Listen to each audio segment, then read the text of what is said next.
taking the time out. Tonight we'll be talking about the program in general and the key issues that are before our City Council. Staff will be going to them soon with making some recommendations on policy decisions regarding the program. So appreciate you coming out so that we can get your public input. This session will be recorded tonight so that others who are unable to make it will be able to view it later, or yourselves will be able to review some of the information if you'd like to choose to do so.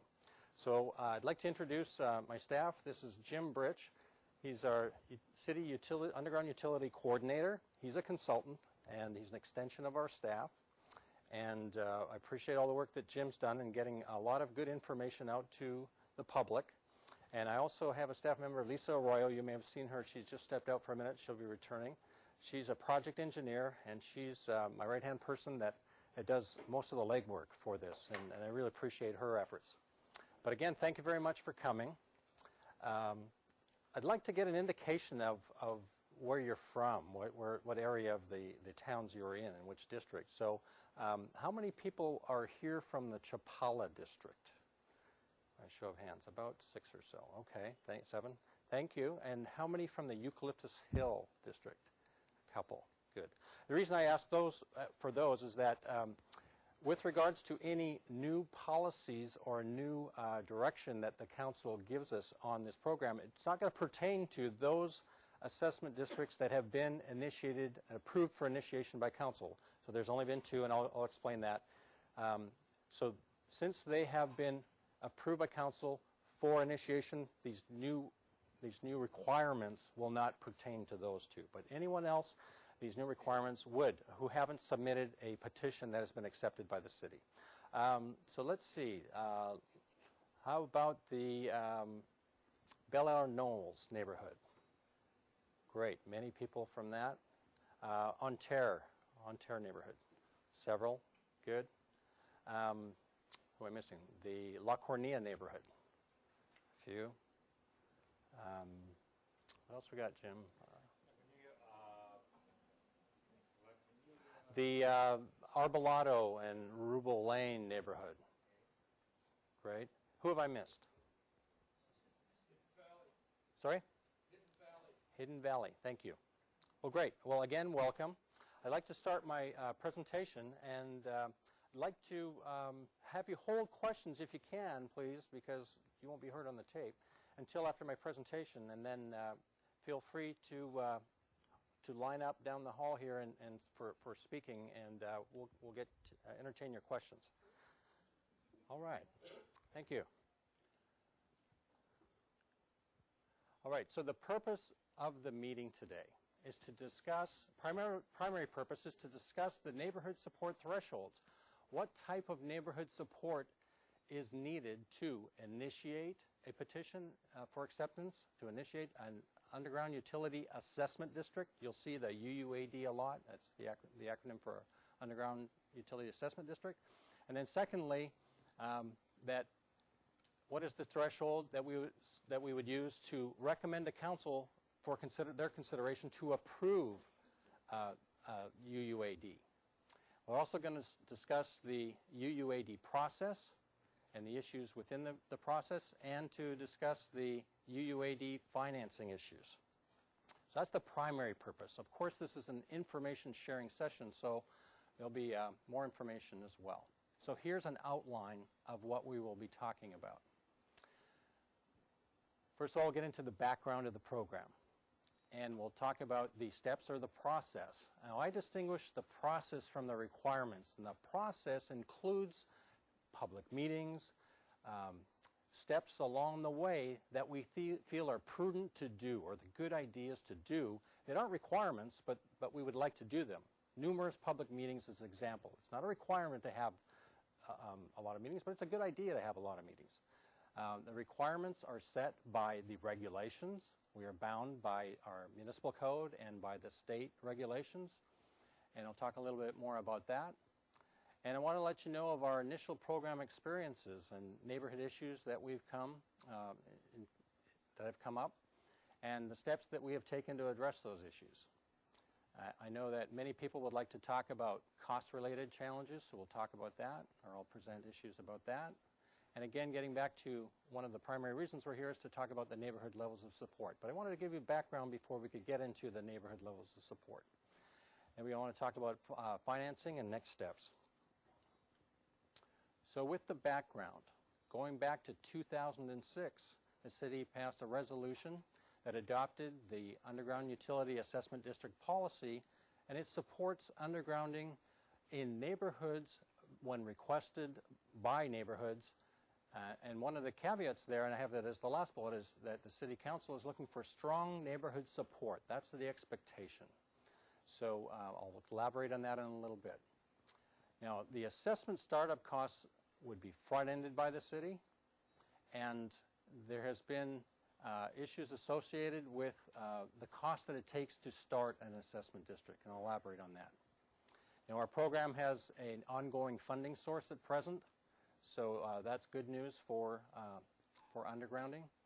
And with that, there were three neighborhoods that have had their petitions accepted, and they have been, those districts have been initiated by City Council, and they were the Farello Road neighborhood and the Eucalyptus Hill Road neighborhood and the Chapala Street neighborhood. Now, the Farello Road neighborhood, that effort has concluded, and so there is no further action that is being taken on the Farello Road neighborhood, as the neighborhood demonstrated that there wasn't enough support in the neighborhood for that district to continue. So that effort has stopped at this point. We are in progress with the Eucalyptus Hill and the Chapala Street neighborhoods, and both of those neighborhoods are undergoing their preliminary utility design and preliminary assessment engineers report, and I'll elaborate on those as well. So the steps within the program. First of all, the district comes to the city and says, we would like to do some undergrounding in our neighborhood. They may or may not have done some legwork in their neighborhood. And so with that, there's a significant amount of public outreach that's necessary to be done. And so we don't rely totally on the neighborhoods to do that. We have staff resources that can assist with that outreach. And this is an overview of the steps. They're in your packet. There's a larger diagram on the side here that is also in your packet. You can refer to that along the way. So the intent here is to inform the neighborhood of key issues and of significant items such as cost, what happens if you sign a petition, what are the parameters, what are the key points. And so before a petition is signed, the city staff will ensure that people will have information given to them prior to signing a petition.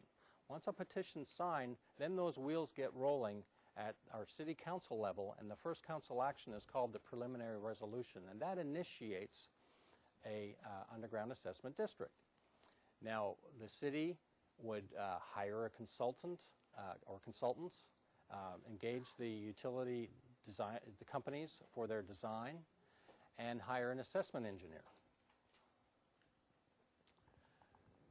So the utility companies would come up with a preliminary design, and the assessment engineers would come up with the preliminary assessment engineer report. We would have the neighborhoods review those preliminary documents, and we would meet with the neighborhoods and talk about key issues surrounding those issues. And then the next step would be to finalize those documents, finalize the design, finalize the engineer's report, come up with final cost estimates, and then again go back to the neighborhood and talk about key issues and talk about the results of those reports. And the project support check-in, that's a stage where we would gauge the neighborhood and find out what is the level of support at this stage. And this was done in the Farello Road neighborhood, and we found that there wasn't enough support to continue to bid the project and to move forward. So at that point, no further action was taken on their project. If there is strong neighborhood support, then we would go on to bid the project. And then the second of three council actions would be a resolution of intention where they would, staff would likely recommend that they approve the assessment engineer's report. A hearing date would be set, and we would mail out the ballots Then there's the third council action. Once the ballots are made out, then the ballots are returned. Now, one thing to understand is that in an assessment district, there are varying levels of benefits for properties. Some properties may have a higher benefit if, for example, there were poles that were obstructing a panoramic view. If someone has a panoramic view of, say, the ocean, and a utility pole is in the way of that panoramic view and then was removed and the view was improved, that would be seen as a significant benefit, and that they would be assessed accordingly. So the best way I could describe how the weighted ballot works is that for every dollar that you're assessed, you would get a vote on your ballot. So for example, if your property was assessed, say, $30,000, you get 30,000 votes. If your property is assessed $7,000 or $12,000 or $15,000, you get the proportional value of votes. So that's what's meant by the weighted ballot. So as you can see, different properties in your neighborhood will likely be assessed differently, unless you're on a street like Chapala, where it may be rather close, if not the same, where there may be the same benefit for all, because there are no ocean views on Chapala Street that are being assessed. So different neighborhoods will have different assessments, and it's the job of the licensed engineer, the assessment engineer, to determine the assessment values. So if the UUAD is approved, and then it would move on to construction. Another important note is that no matter what the outcome of the ballot, the weighted ballot, the City Council has the final say as to whether or not they will approve the UUAD, the Utility Underground Assessment District. So even though there may be a weighted majority, there may not be a majority by parcel. It's possible that the weighted majority could outweigh the number of, or the majority of the people in the assessment district. And for that reason, we are here today to talk about the thresholds of neighborhood support that are necessary or that are desired for an assessment district to be approved. And that was an issue that Council wanted us to look at. They gave me direction to talk to the neighborhoods about what level of public support would neighborhoods like to see for assessment districts to continue. And I'll elaborate on this even more. Okay. So there is criteria by which assessment districts follow. So all properties that receive a special benefit are included. Now, what is a special benefit? So it's a particular distinctive benefit over and above general benefits. An example I like to use is that where that property has that utility pole in front of them and it obstructs their ocean view, clearly there's a benefit if that's removed. But if someone who lives a block or two away, that same pole is visible but not obscuring a panoramic view, that's more of a general benefit, okay? So that's a distinction, one distinction between a special benefit and a general benefit. Now another distinction is whose lines are coming down. Are your service lines coming down to your property? And if they are, you'll likely be included in the assessment district. So there are some, and the assessment engineer does look at who has these, he determines who gets the special benefits, and it's Proposition 218 is a regulation that requires people who get these, achieve these special benefits be assessed, be included in the assessment. So there are three general categories of these assessments. So there's improved property benefit. Now by that we mean that in a neighborhood, when utility poles come down, there is the benefit of not having those poles there. I think many of you know that when you drive in a neighborhood that doesn't have utility poles in it, it has an ambiance, it has a feel, it has a character. And so when a neighborhood has numerous poles or heavily wired poles or services on their street, it has another feel. And so an improved property benefit is one where the poles are simply removed and there's this assessment benefit for having the neighborhood improvement. Second of all, there's the improved scenic benefit. And I talked about the panoramic view benefit, which is if you have an ocean view and that pole is there, then clearly the view is improved, and that's an improved benefit. Now, even if it's not an ocean view and the pole gets removed and your view's improved, that's seen as a scenic view benefit. Now, the third one is additional overhead lines being removed. Some properties have poles that are either in the front or the back of their yards, but also on the side of their yards. So they have, again, the removal of those lines, both in front and on the side. There is another benefit criteria that's been identified. Now, we talked about safety and reliability as possible criteria for benefit assessment. And we at the city have concluded that, or have determined that the safety and the reliability were not criteria that are used in the city. And the reason being is that when we introduced safety and reliability, we were approached by the public, and we were also approached by the utility companies that being overhead or underground for reliability and safety has not been a factor that they use in determining assessments. So, or not assessments, but in the criteria that they would recommend for use. And so we've agreed with that, and we have used the criteria that you see in front of you. And cities that have approved assessment benefits include this criteria. Many of them do. Okay, so when we went and initiated these 3 underground districts that the council had approved for initiation, we came up with some issues. We experienced issues, neighborhood issues. We found that the dissemination of information was an important issue.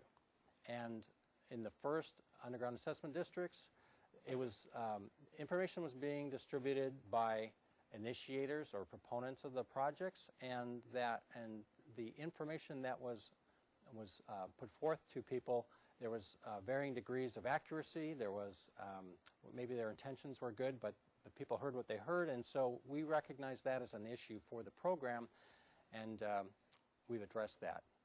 So also, when neighborhoods initiate their districts, they also look at their perception of what the boundaries should be, and that became an issue for us as well, is where do you draw the lines for the district? Where does it make sense to draw the lines?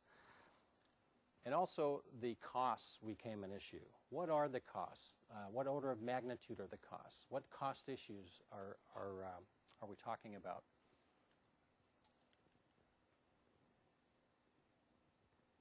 And so, as I mentioned, the assessment criteria, we worked through that. That took some time for us to develop and to finalize our assessment criteria. We worked on project cost issues, and I want to emphasize that the city is the facilitator of the process. The historical issue of assessment districts, of why the city has initiated this program, is that there is a cost associated with trying to find out what these projects cost.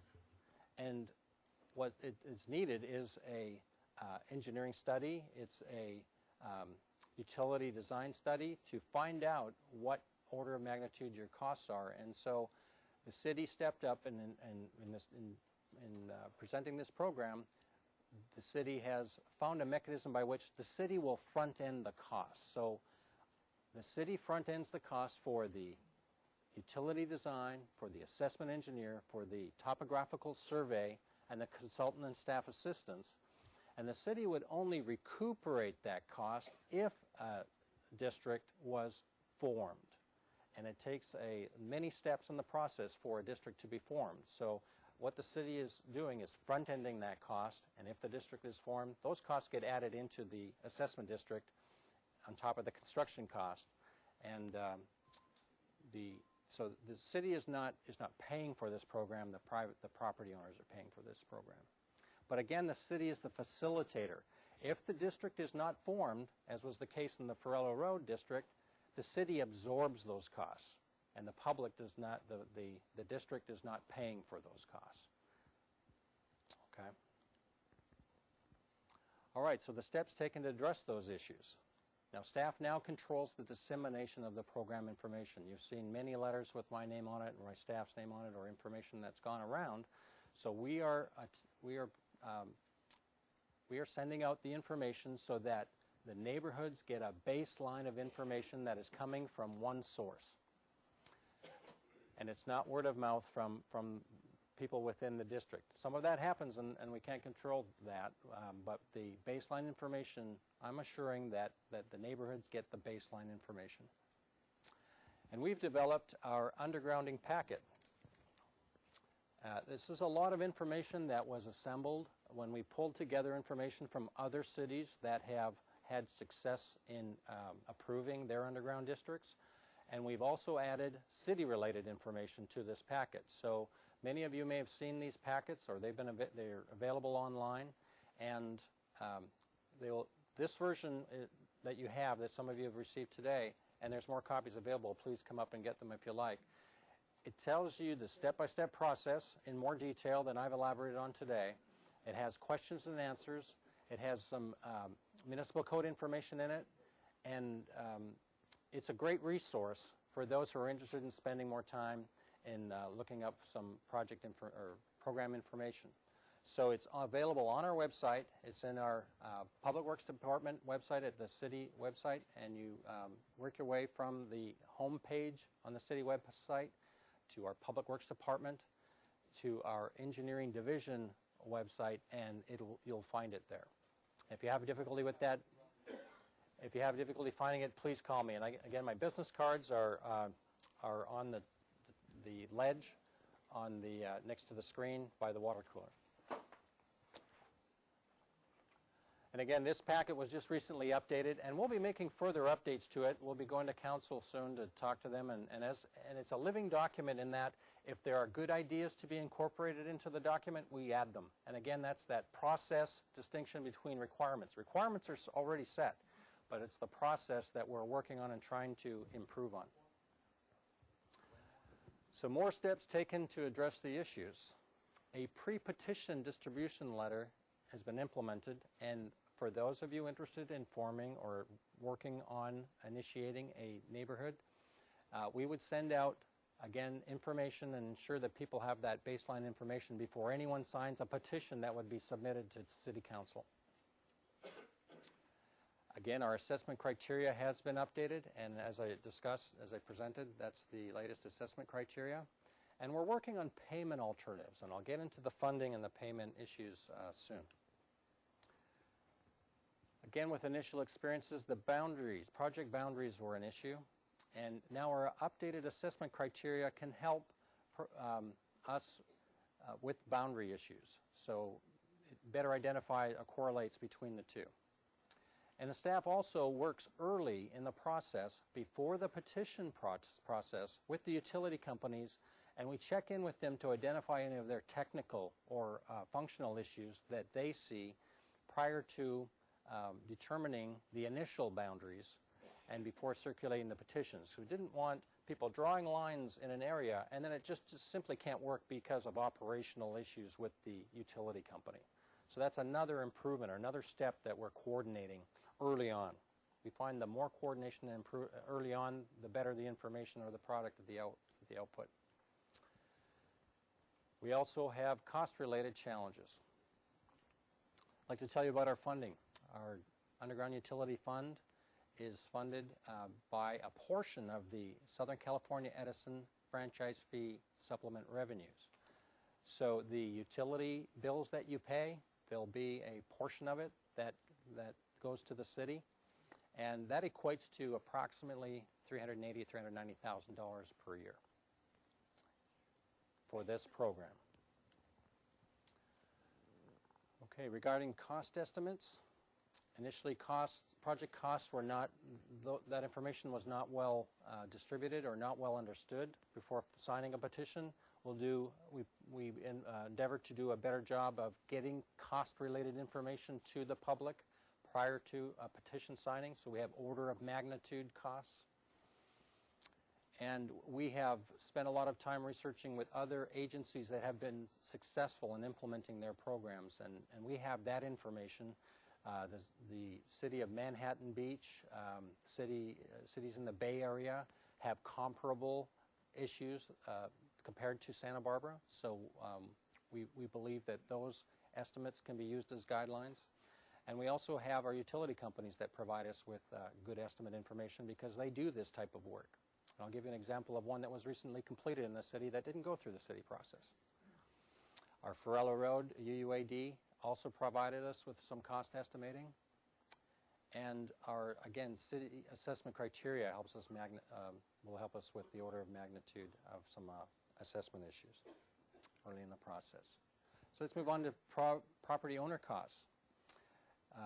Important aspect would be that the assessment engineer, that's their role, is to identify the assessment costs for each individual property. Now, one of the property owner costs that is a sole property owner cost is the cost to underground their private lateral. That's the line from the utility line that goes between pole and pole, the line that goes to you, the service line that goes to your house. Some of you may have that already undergrounded as part of either a development or work that's been done. But those of you, and I'm included, that have a house that have a overhead utility line that runs from the street or the back of the lot to the house, that is required to be undergrounded, and that's a cost that is borne by the property owner. So every property owner that needs to have their service line undergrounded would pay for that cost. And I'll elaborate that a little bit more as to issues or possible solutions for that. So a property owner has 4 options to consider for payment if an underground utility district does get approved. One option is to pay in full for those who are able to accomplish that. Another option would be through, I'm sorry?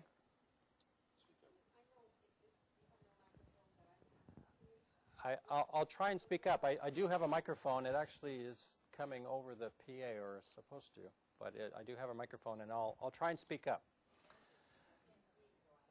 Oh, thank you. So one of the options, there's 4 options for payment for property owners. Paying in full is one option. The second option being that the city has a program by which they can the financing over a 20 to 30 year period, and the repayment is added annually to the property tax. So that's another option for people to consider. There is a state deferment program available to persons 62 years old or persons with limited income or with disabilities. Now, the limited income part, I understand, is in the $24,000 a year range. So for Santa Barbara, I'm not sure how many people would qualify for that, but if you do qualify for that, that's an option to you. And the assessment can, and your property tax, I believe, can be deferred if you meet their criteria. And then fourthly, we're exploring this as a potential option is to put a lien against the property. There may be, and we'll talk about hardship in a minute, that there may be situations where people simply can't afford to add an assessment to their annual property taxes. And we're looking at options of how we can work with the neighborhood to see if a lien can simply be placed upon the property, and then those monies would be collected upon the transfer of the property, if the property was sold, or upon death, so that whenever the title gets transferred and the escrow, that the city would recoup the funds upon sale or upon the transfer of the property. So those are the 4 options that we have for consideration. So we recognize there are some financial challenges. I'd say very high percentages of the calls and the letters that I get and my staff gets are from people who simply believe that they can't afford this. So we're concerned about that. We want to hear from you on those issues. But I do want to say that we are working on solutions to address those concerns. And again, most property owners will not qualify for that state deferment program. And currently, we do not have a hardship program in place, but we are working on one, and we hope to establish one so that we can have that fourth option. So I'm going to work hard and work with our finance department to come up with a solution, because that's a program issue that we believe that needs a good solution. So that background leads me to the main reason why I called this meeting, which was firstly to give you information, or firstly to respond to the City Council. When we were at Council in September 23rd, I went to them and asked them to consider or give direction on neighborhood levels of support. It became evident to me, since the Farello Road neighborhood UUAD was not successful, that there was a need for the council to recognize that there needs to be high support in the neighborhood. It became apparent to me, or the message to me from the council was that they would like to have a strong neighborhood support to be able to move assessment districts forward and to improve them. So I'm here today as a result of discussions with council. I told them I would like to meet with the public and get public input, and then we plan to return back to the council in December with some recommendations. So, existing level of support requirements. These are in place by regulations. There are regulations and requirements for the initial petition submittal. And those requirements differ from the final vote requirements. To date, currently, to accept a petition from a neighborhood to initiate a UUAD, it's a requirement that signatures from resident owners of 60% of the area by land area is required. It's a city municipal code requirement. It's also a state regulation. So that is interesting, because not all lots are the same size. So it's a potential for a situation where you have some rather large lots controlling the petition signature issue. And so, recognizing that, staff is recommending that we have additional criteria, not only the regulated criteria of 60% by land area, but that our staff would like to see the percentage by the number of properties in the district. So that's one of the recommendations staff is formulating. Secondly, I spoke about the weighted majority vote issue. And per the Proposition 218, it's a requirement that each property be assessed proportional to their benefit. So I spoke of that benefit, or the situation where someone who may have that pole in their pristine ocean view may be assessed, say, 3 times higher than someone who doesn't have that pristine view. And so that's the weighted majority vote issue. And so I gave the example of where it's possible for a neighborhood to have a weighted majority, but yet the majority of the people still oppose the project. And so what do we do about that? You know, it didn't seem fair or reasonable that at least the council expressed that they wouldn't approve, or I don't believe they would approve where a neighborhood would have the majority of the people against the project, but the weighted majority was for it. So they indicated that they didn't see supporting that type of effort. So one of the solutions to that issue is that we would like to recommend, staff would like to recommend that we have a additional requirement for a high percentage of support within the neighborhood based on the property numbers, not on the weighted majority. I'll elaborate that in a moment. So here's a chart that I showed at the City Council, which gives you the existing requirements and potential or staff recommended requirements. I'll use my arrow here. So it's a requirement that we get signatures from 60% of the owners, property owners, by area of land. And that's a requirement for the city and for other agencies. So that's why it's shown as 60% under the city and other agencies have that same requirement. One potential additional requirement, we don't have one at present, but I used to have 80 to 90% here when I went to council last in September 23rd. But their direction to me was to consider lowering that to a 60 to 70% level.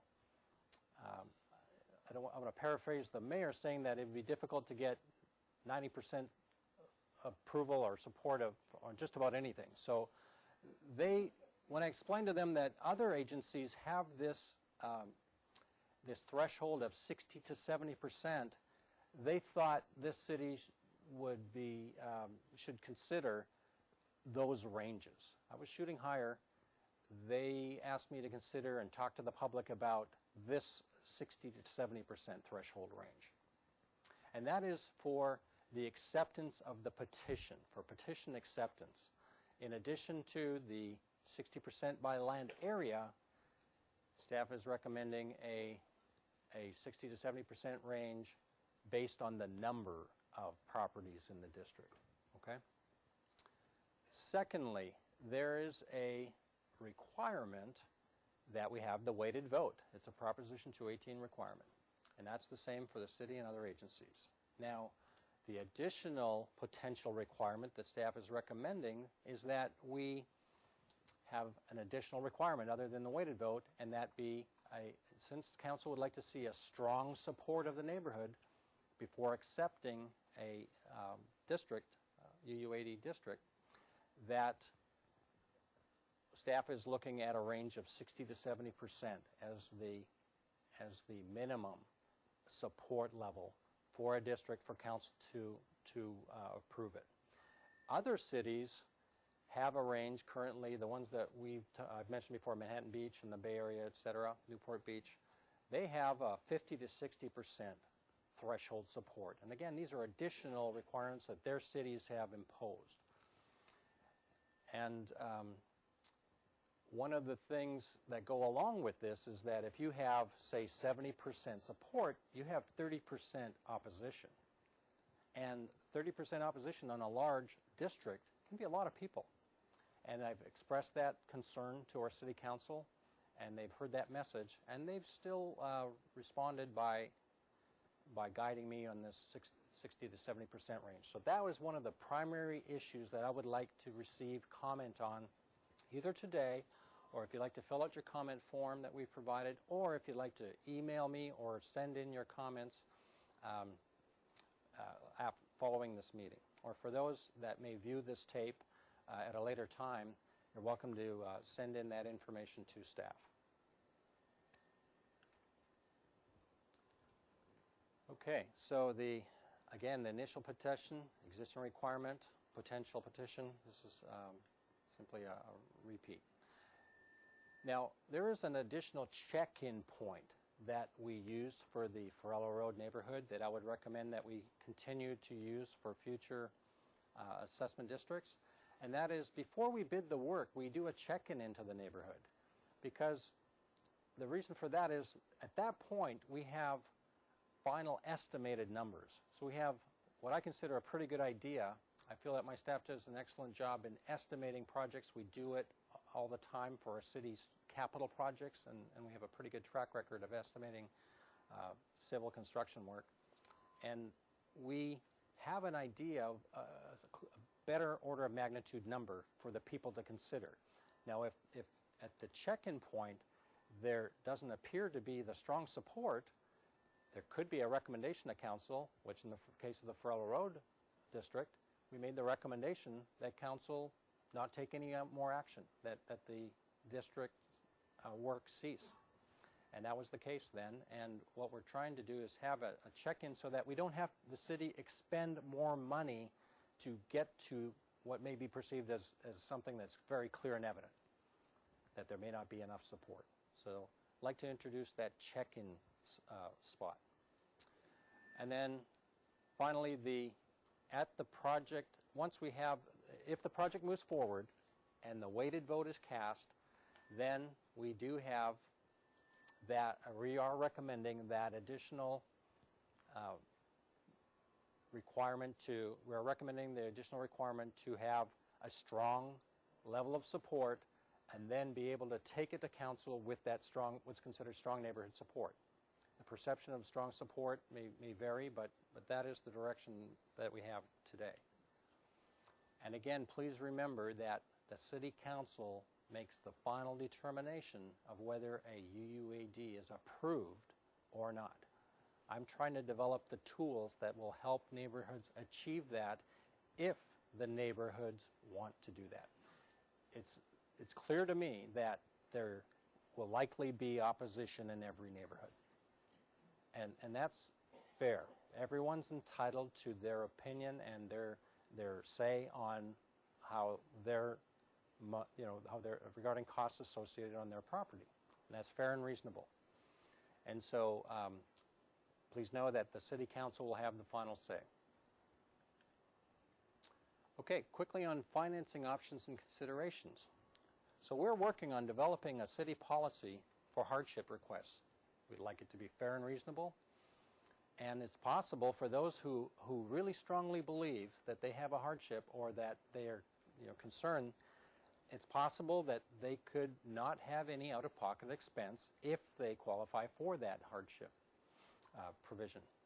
And so for those people that have contacted me and wrote to me and sent me emails saying there's no way I can afford this, well, there may be a mechanism for which you can consider to see if that is a way by which you can support the project or not. It is your choice. And then some people have comments and concerns about, well, I'm responsible for undergrounding that service line to my house. That's the cost every property owner is going to be required to pay. And so we're looking at the options to consider for addressing those costs. It's possible for the cost to be added into the assessment. However, there are issues associated with that. So depending on the financing, I showed you the 4 ways property owners can pay for their assessments. And so if you choose, if one of the choices was to go through the city financing, there are terms of the financing and issues of the financing that if private laterals are included, it could simply be a slightly higher rate that would need to be paid on the monies that are lent or borrowed from associated with that district.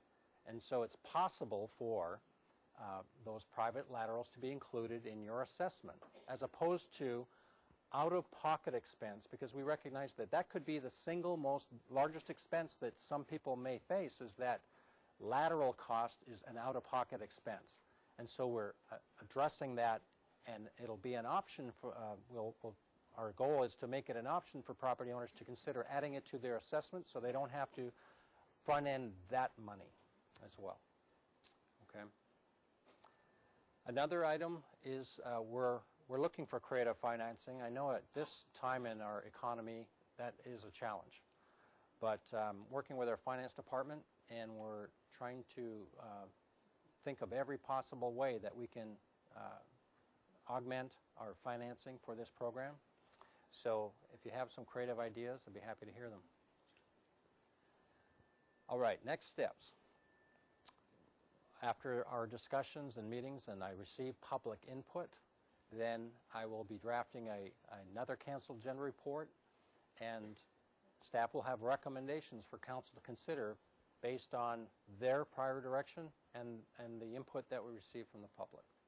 I want to make it clear for those from Chapala and Eucalyptus that if there are new requirements, that their districts will be exempt from those new requirements. Okay? Council made it clear that we're not going to change the game once they've submitted a petition and their petitions have been accepted. For all others, any new requirements that are initiated, the new petitions would be subject to them. So again, I will be returning to City Council in December with recommendations, or I plan to, and we'll notify the public as to when that will happen. So based on those council actions, then staff will follow up with your neighborhoods. And I do apologize to several of your neighborhoods that we have taken as long as we have to come back to you. We plan on getting this direction from council, and after the new year, meeting with your neighborhoods to work with you who are interested in initiating, or the goal of initiating petitions. But there are those boundary issues, there are those utility design issues, there are program issues that we want people to be made aware of, because those initial lines, even when we submit a petition, those initial lines are subject to change by council and by the assessment engineer, who may identify properties that receive the special benefit and may need to be included in the district. So even when lines are drawn initially, they sometimes do change. So please be aware of that. With that, I would like to conclude, and I appreciate your patience. You've been a great audience, and I would like to take questions, but I'd like you to line up to my left here by the mic and speak into the mic, please. Please give your name, your neighborhood, and your comment or concern, and be happy to talk to you. We have until 8 o'clock, so I hope we can get to as many. If we can't get to everyone, then I'll be happy to stay after 8 and talk to people. All right, till 11. Thank you. We voted this down in the Mesa. That's all I'm going to ask you. Is that it? I need to answer that as a question. If you need to ask the question, I'll answer it. I'm sorry. I have to wait in line. Yeah, I'm sorry. Sure, my name is Warren Schluter. I'm on Canyon Acres Drive in the Upper Ontario district, and my comment has to do with weighting factors. I see that there's another weighting factor in addition to the benefit, and that would be the total cost. In other words, I can foresee where there are parcels that have small benefit but very large cost, including the laterals. So I would like the group, the City Council, to consider a different weighting factor. I'd like to respond to that. The assessment, as I explained, the assessment values are determined not by City Council, but by the assessment engineer.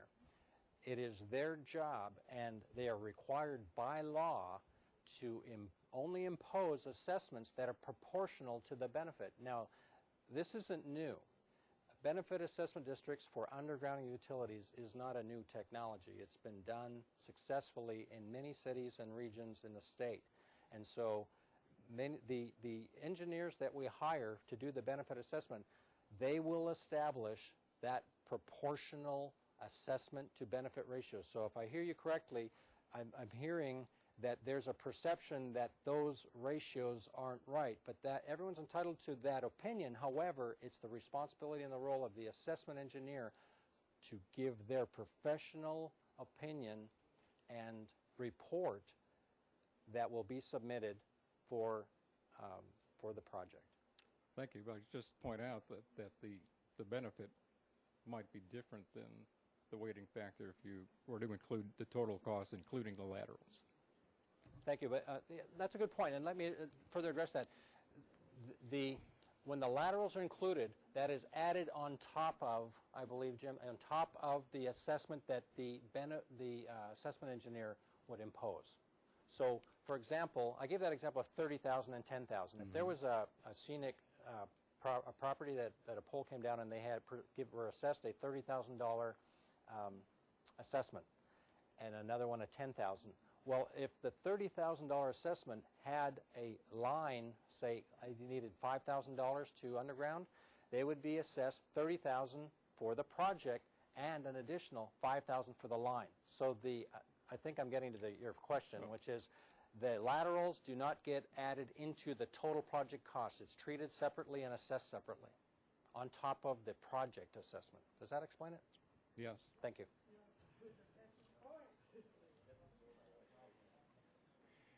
I'm Professor Keir Nash, 1033 North Ontario. This is somewhat pursuing the same line. My impression was that the gentleman before me is asking about two situations. One in which somebody gets a very large assessment for these lateral costs, and these are apparently not, so to speak, reckoned into his benefits versus costs. And I think the argument is that somehow that should be put in. But let me now go to the particular questions I have. The first is looking at the initial survey that was done back in the early summer of the Ontario proposed district.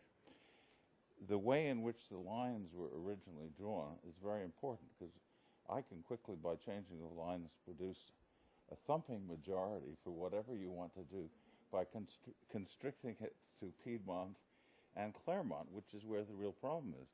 But if you take Ontario itself, for example, there are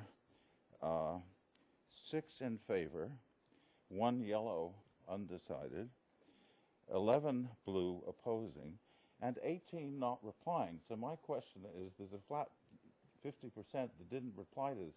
What efforts do you make before we get serious about this to make sure that you really are getting a response from these people? Because I think they read through that letter, and it just, you know, the costs weren't very much in front, so to speak, and that's the reason you didn't get more than a 50% response. So that then leads to the question, if it appears that, if you take this whole thing, that there's clearly nothing like a 60% majority, but that if you were to make it smaller, e.g., for example, Piedmont and Claremont, you'd probably get 85%. Do you then redraw the lines, and what are the ground rules about who is in and who is out? It's an excellent question, and I'm glad you brought that up. When the city receives an inquiry about an assessment district, and they come to us and say, I've talked to my neighbors and I feel that we've got an area that can be a potential district. They come to us and say, I've talked to X, Y, and Z street, and this is where I feel we have, so it has to start somewhere. Yeah. So it starts with the neighborhood initiating what they perceive as the initial boundaries. What we do at the city is that we take their initial look, and we expand upon that, because we want to know if others are also interested. Again, you've hit a good point, which is we're striving for strong support to be able to get the boundary lines to a point where we would be able to receive or submit and receive a petition. And so what some of you have received is an area that started out as a smaller area, and our city staff has actually expanded that area to check to see if others are interested. What I anticipate will happen is that those boundaries, again, it's up to the neighborhood to establish boundaries. I want to make that clear. The city doesn't establish the boundaries. The neighborhood establishes the boundaries, so we will work with the neighborhood to have the neighborhood determine where they feel they would like the boundaries set. Okay, does that help everybody? Well, it helps initially, but the question is, suppose there's disagreement within the neighborhood. Well, then we'll keep working with the neighborhood. You do, okay. We'll because again, the staff will not. Out, that would be very helpful. That's the goal. Yeah. We've made it clear that the staff will not set the boundaries, and the city council has made it clear they're not going to initiate the boundaries.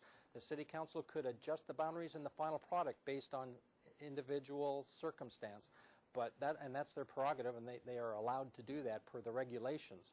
However, it's clear to me that the neighborhoods will initiate and then establish the boundaries before a petition is signed. Thank you. Thank you.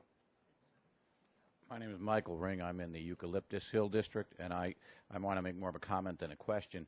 We've been going through the process for several years, and it's been a very long and involved process. And first, I want to commend John and the work he's been doing, because he's really been very informative for all of us who are involved in Eucalyptus Hill. And one of the things I want to focus attention on for all you who are here is it's critical for the community that's being involved in the project to have input and to be involved. There are a lot of people here right now. You've got a couple of different neighborhoods that are going to be involved. When you get to the point where the actual projects are going forward, it's going to be a smaller group, and they're going to be neighborhood meetings. But stay involved, because the city needs your input. The city listens. They have changed the scope. They've changed the neighborhood boundaries for us. It's expanded, it's changed, and it's all based upon our individual feedback, because they don't know what we want. and we sometimes don't even know what we want. It's really critical that each of the people who are going to be involved in these potential districts take an active role. I know it's a hardship in many cases to be here because the meetings are scheduled sometimes at difficult times. They've been very accommodating to us, and do follow through, because our neighborhood, I think, is very, very much in favor of the project, and we're very close to getting it resolved. It's been a long haul, but the more you do to help it go forward, if that's what's going to happen, the better it will be for you as a neighborhood. And as he mentioned, if the neighborhood doesn't want it, they're not going to force it down your throats. It's going to be a decision based upon cost, benefit analysis, and ultimately the vote of the neighborhood. And I really want to thank John for the work he's done, at least with our project. We're very excited. Thank you very much. One thing that you've mentioned that I did want to elaborate on a little bit is that there may be an issue or a situation where there are properties in the neighborhood that do want the undergrounding and do desire they want undergrounding, and then there's people that may be caught in the middle, perceived as caught in the middle, and they are also included and they don't want to be in the project, and that can happen, but we want to make sure that anyone who is in opposition understand that issue, because it's a democratic process in which if there's a very strong support, I could see the project being approved even though there may be some opposition. So please recognize that, and our council has asked the public to please work with your neighborhood. What we don't want to do is have neighborhoods fight against each other. If there's disagreements, we want to be able to help facilitate those issues. So we're asking for your assistance. And they're very helpful with information. Always open to question, too. Thank you. Hi, my name is Tony Black. I'm from the Mesa. And you said this program started in 2006, is that right? This program was initiated in 2006, that's correct. Are you familiar with this Edison Electric Institute study from 2006? Yeah. Okay. I'd like to read just briefly a portion of the executive summary. This report provides a summary of previously completed studies and examines historical performance data for underground and overhead lines to evaluate the benefits and costs of placing more of our nation's existing overhead electric distribution infrastructure underground. Overhead transmission lines are much more difficult to place underground and were not considered as part of this report. The report finds that burying overhead power lines has a huge price tag, costing about $1 million a mile on average, or about 10 times what it costs to install overhead power lines. Studies of statewide undergrounding initiatives in Florida and North Carolina suggest undergrounding would require rate increases ranging from 80% to 125%. A Virginia study calculates the annual cost of a statewide undergrounding initiative would be approximately $3,500 per customer. Recent surveys suggest that many individual electric customers are prepared to pay more to move their power lines underground. However, most consumers do not fully appreciate how much undergrounding costs, and when faced with the real cost of undergrounding, most individuals are not willing to pay the substantially higher electric bills or monthly payments that are required. When compared to overhead power systems, underground power systems tend to have fewer power outages, but the duration of these outages tends to be much longer. Underground power systems also are immune from outages during storms. The bottom line, reliability benefits associated with burying existing overhead power lines are uncertain and in most instances do not appear to be sufficient to justify the high price tag that undergrounding carries. And just another short thing, and I think this comes from the internet. I think anybody's interested in this should download it. You can go to either the Edison Electric Institute site, or you can go to Google and type in Edison out of sight. That's all you need to do. It'll pop up. One other short thing here, and this one's really common sense. Summary: at least 2 of the 3 examples cited suggest that residential customers place a value on undergrounding their utilities and are willing to pay an incremental cost to have their power lines placed underground. It appears, however, that there is a large gap between the public's perception of what it should cost for undergrounding and what it actually costs. When faced with the real cost of undergrounding, it appears that many individuals prefer to keep their overhead service and their money in their checking accounts. Thank you for that. Okay, sure.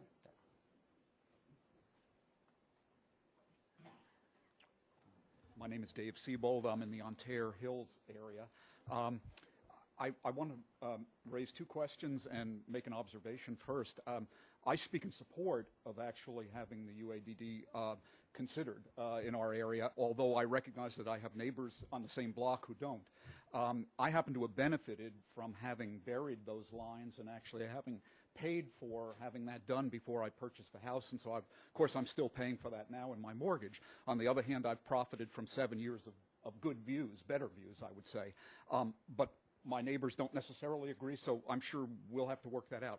On the other hand, two questions. For those of us who have already done that, and obviously there were no people willing to help pay for that at the time, for those people who feel that that should be somehow weighted into the potential benefit, is there any consideration of that? That's one issue.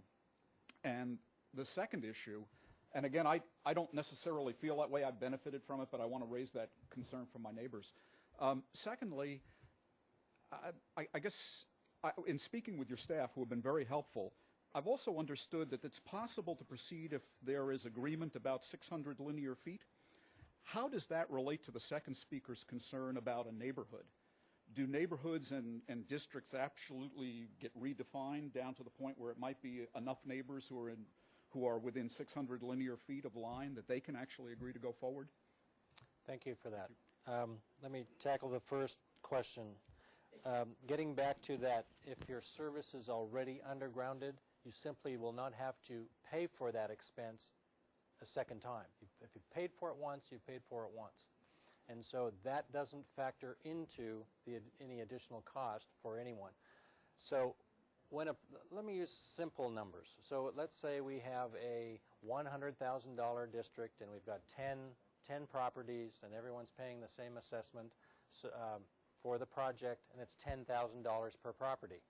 If you haven't, for those that hadn't undergrounded their lines, everyone gets assessed $10,000, but for whoever hasn't undergrounded their lines, they'd be on top of their $10,000 would be the cost to underground their line, be it 3, 5, or whatever thousand that is. So the ones who've already got it undergrounded only pay the $10,000. The ones that need to have their service undergrounded, maybe they pay 10 plus 3 or 4 or $5,000, whatever it costs to have them. So I hope that's clear now for everyone, is that when a project total cost comes in, it initially excludes everyone's lines, and then the assessment is done on that project. Then the service line costs are then added into those who are affected by those service lines. Okay? Did that answer that? That isn't totally responsive. In this case, a couple of people actually had poles pulled down and transformers. It wasn't just the undergrounding of the lines to their personal property. Oh, okay. So, and those people would be potentially benefited by any other poles down the block that are put down. I haven't had that scenario come up, so I would say that's a case-by-case scenario where that we would talk to the assessment engineer on and find out. Again, his role is to, and his legal role is to determine everyone's benefit and their assessed costs. So that would have to be factored in. So I don't have a definitive answer for you because it sounds like a case-by-case situation that we would address on the case-by-case with that assessment engineer. Sure. How about that second question about Thank you. 600 linear feet? Thank you. That's a good point in that in order for a project to receive its maximum benefit, it needs to be 600 feet in length. Now, the 600 feet comes into play because Edison, if a project is 600 feet in length or greater, Edison will actually contribute by them paying for the removal of the overhead system. So that contributes to the project. So they will not contribute unless it's 600 feet. Now, 600 feet is roughly one block. We envision projects to come in at least to be a block. To be less than a block, you're talking about less than 10 people, and we would want to talk about that before initiating a city where the city's front-ending the cost for that type of situation. So it would be more costly is the bottom line. And so we want to talk about that, and we would see if there is, if we could expand that possibly to include others that would be supportive of the project. One of the early assessment districts, not sure how far the original boundary setters looked, and we've learned from that experience that we need to at least explore where the areas of interest are. And so that's why some of you received the maps with the boundaries that were given to you, is that those weren't initial boundaries, those were boundaries that staff expanded. So thank you for that. Go ahead. Bob Davis, Lockerneria Tract. A couple questions. One is, was I to understand that by having this improvement done, the city's going to reassess their property value and then raise your property taxes because you've got a better view? Let me respond to that. Okay, You have go ahead. another question? So, yeah, we've checked that out, and the answer is no.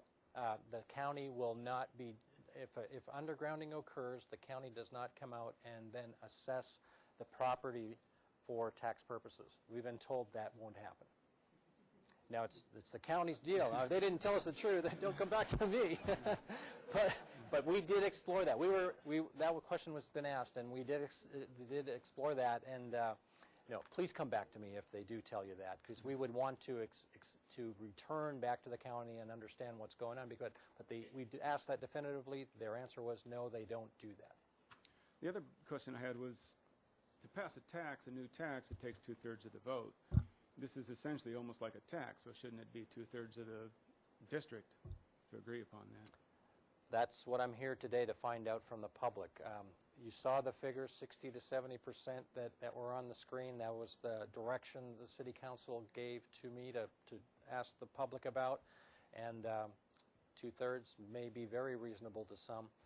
I was shooting higher initially. I went to council in September and asked for an 80 to 90% level of support, but they asked me to come back down and talk to the public about the Well, I'm approximate going with at 2/3 least that, level. So, Okay. Thank you, Mr. Rosier. You're welcome. Yes, my name is Charles King. I live in Bel Air Knolls. I've lived there for 33 years now, and I'm glad this gentleman read from that report, and I'd urge anyone who has a computer to, on their own, do some research on this. I think you'll certainly be more enlightened. But I'm not in favor of this plan in our neighborhood because I believe it belongs properly in areas where poles and lines line both sides of streets. In my neighborhood, they're along the real property line. And those who are going to benefit will be those at the top of the hill at the expense of others. And the cost will not be the same for every property due to topography and the way it's developed. And I don't think many people realize this, and you've talked about it with the laterals, and that's where the big expense comes in for property owners. I have 8 to 10 utility poles. I have a view of the mountains and 8 to 10 utility poles, and from your presentation here, it appears I would be assessed for, say, 8 to 10 poles because I'm going to receive a better benefit. But I can't quite agree with that as to the benefit because there are poles beyond that. They're outside our boundary I'm still going to see. Also have 5 poles I can see from my back balcony. Now, am I going to be assessed for that benefit, for those poles being removed? I haven't heard one word mentioned about safety. It's all been about aesthetics. And I don't believe that I or any other property owner is guaranteed a private, unobstructed view of the mountains or the ocean.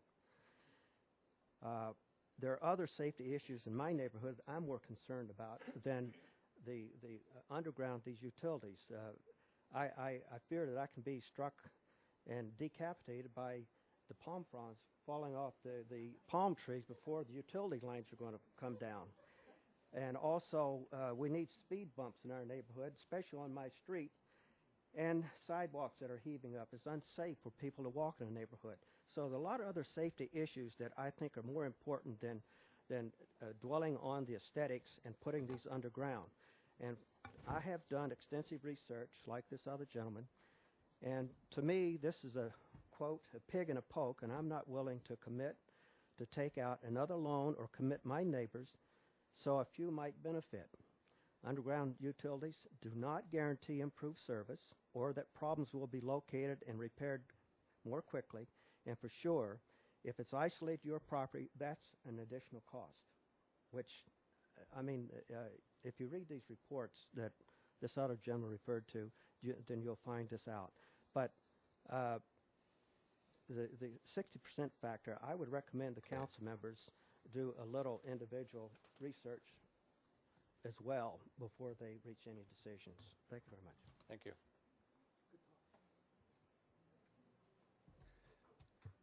Hello, my name's. I agree. Thank you. Very My good. name is Ken Mueller. I was part of the Arbolado district. First, I'd like to start with this. As much as you think this is democratic, it's not democratic unless you consider being drafted or Shanghai as democratic. Because you don't have any choice once you've been sucked in other than to try to fight your way out. And you make that fight over and over again, it looks like. But I'm here really to talk about just the percentages tonight. I thought that the 80 to 90% that you originally suggested was what it should be. They talk about strong neighborhood support. This is an election, right? The UUAD is supposed to be a neighborhood project. A neighborhood project means the neighbors get together and they agree.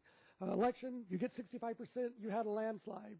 65% in this, well, DiForello was 65-35 against, and it was extremely divisive the whole way through, and it was very hot the night that it was done, and it will continue to be hot if 65 or even 70 is the turnoff. That's not a neighborhood, I'm sorry. That's people outvoting others. And again, this is an election. It's not like there's really no pain if you lose. I mean, you won't really be happy with who's in there, but in this thing, people are closely affected. You've got to pay a lot of money here. And the fact that, again, the connection fee, which varies anywhere from, the figures you give, I think, are best case, not typical. They can get much higher, but I think someone else is going to talk about this after me. The other thing there's no protection at all against the cost overrun. So if someone comes out with a bid for this and it goes twice that, guess who's on the hook? It's not the city. It is you. You should know that before you say yes to any of these. And also, so here we are talking about huge money, especially, and now we're talking about the economic times are starting to get really, really bad now, and they're going to be bad for the next few years. Even the most optimistic people are agreeing to that.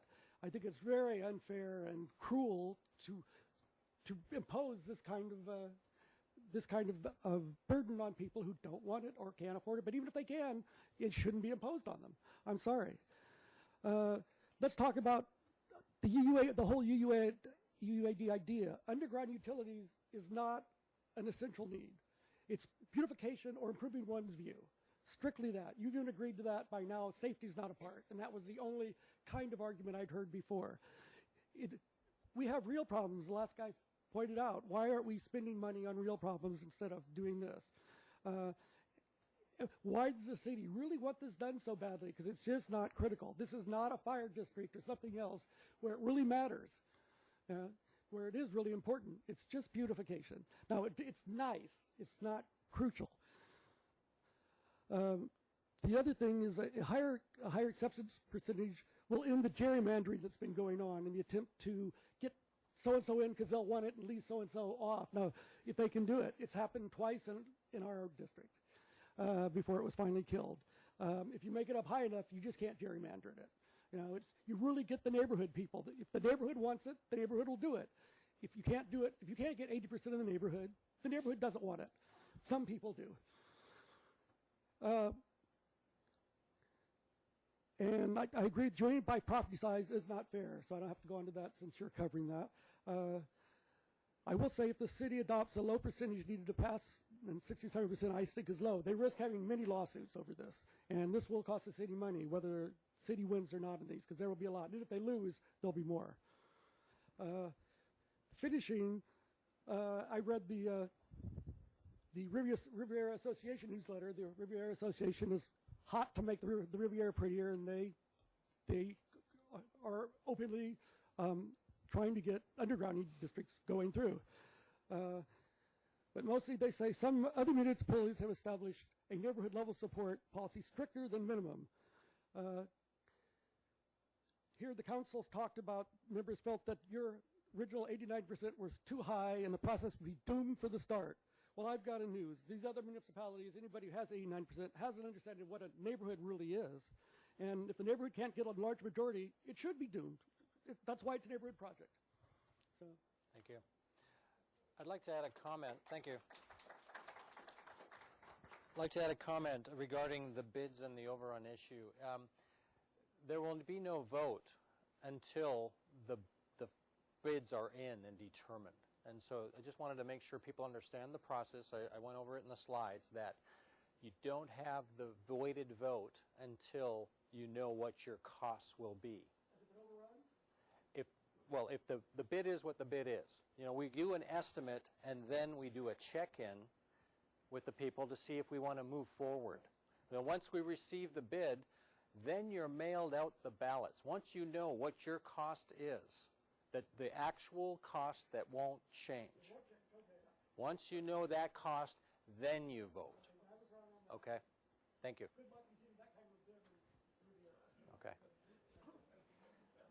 Is this full of challenges? My name is April Wallstad, and I live on APS and have been subject to a UUAD proposal on Arbolado, even though it's the street behind where we live.